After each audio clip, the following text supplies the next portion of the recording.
Hello, I'm Rob Westervelt, editor of IHS Chemical Week, welcoming you to the 31st annual IHS Chemical World Petrochemical Conference.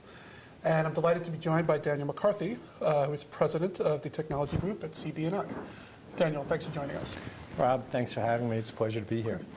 A lot of attention at WPC this year is paid to the uncertainty in the energy environment in an era of low oil and relatively slow economic growth. And at CB&I, what impact are you seeing on the projects in North America, on the pace of the projects, and even the product, even the backlog? What is that looking like? Sure. So let me talk about the backlog first. Yep. I think that's always interesting to our investors and to the rest of the industry. Are these projects real? And we're working on a number of projects that are both in the LNG industry and in the petrochemicals, base olefins.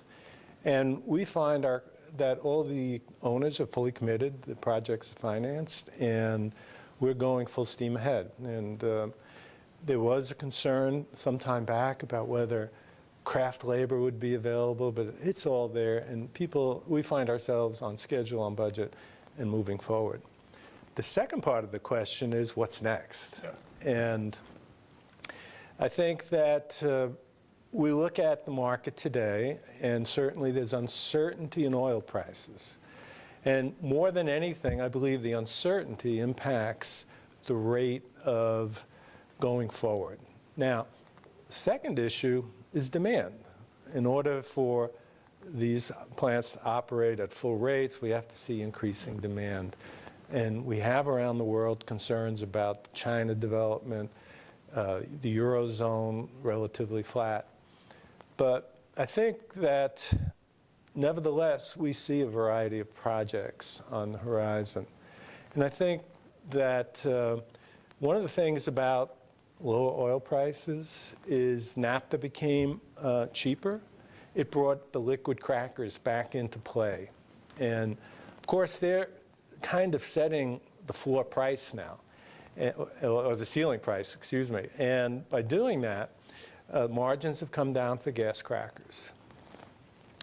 However, those margins, in my opinion, are going to return as soon as the marketplace signifies that capacity utilization will be tight. So the billion-dollar question is, where will we build? Yep. So I think the two most prominent places are going to be North America and the Middle East. In North America, we have continued development of gas fields for supply of LNG. LNG demand dwarfs the demand that you could ever generate for petrochemicals. So if you're a natural gas operator, you want to have wet gas. So as the LNG market continues, we'll see ethane, butane, propane come out. So we see a variety of projects on our radar screen. I don't know that they'll get done in or start in 2016, but they're definitely under development. The most prominent one is probably the Total cracker, which is in FEED and waiting for final sanctioning. And then I talked a little bit about Middle East. So the Middle East sort of run out of natural gas, not natural gas, but ethane. So the Middle East will have to look at liquid cracking. And of course, the economics are much better now that the oil price is down.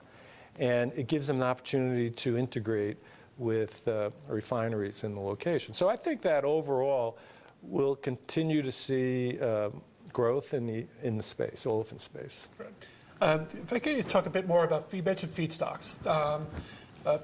Start in North America, your view of the feedstock situation here. Has what's gone on in the oil markets over the last 18 months, has that changed your view on both feedstock availability in the U.S.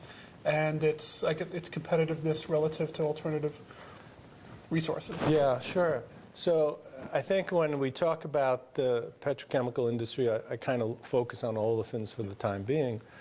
We see plentiful supplies of ethane, propane, butane over the long haul.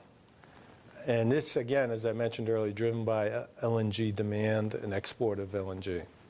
So we're very confident that we'll have the feedstock available. Now, in 2013, 2014, gas crackers were operating at margins of $800. That's really not sustainable.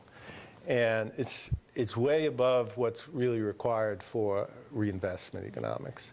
So the margins are pinched by the low oil price, and I think that that's having some effect in moving projects back 6 months, maybe 12 months.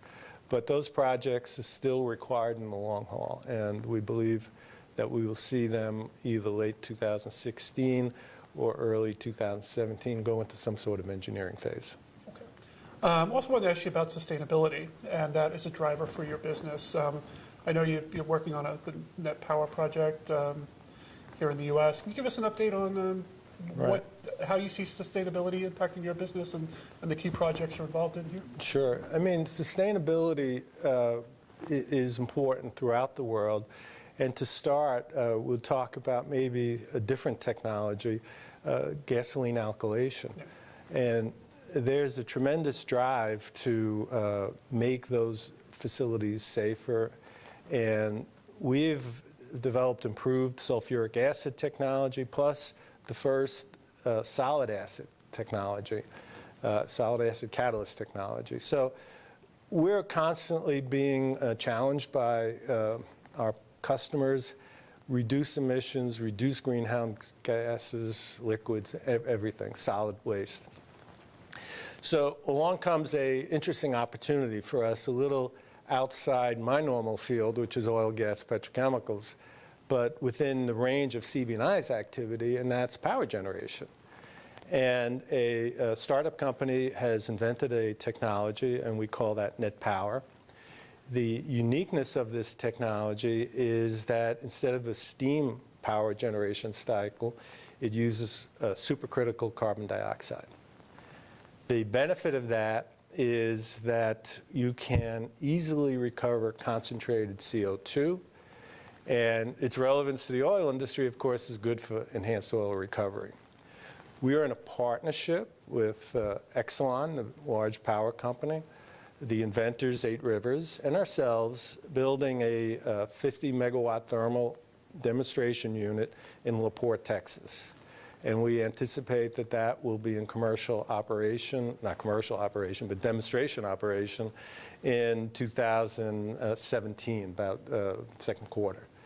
And from that, we think it's game changer because greenhouse gas is a big issue. Need for enhanced oil recovery, CO2 is there.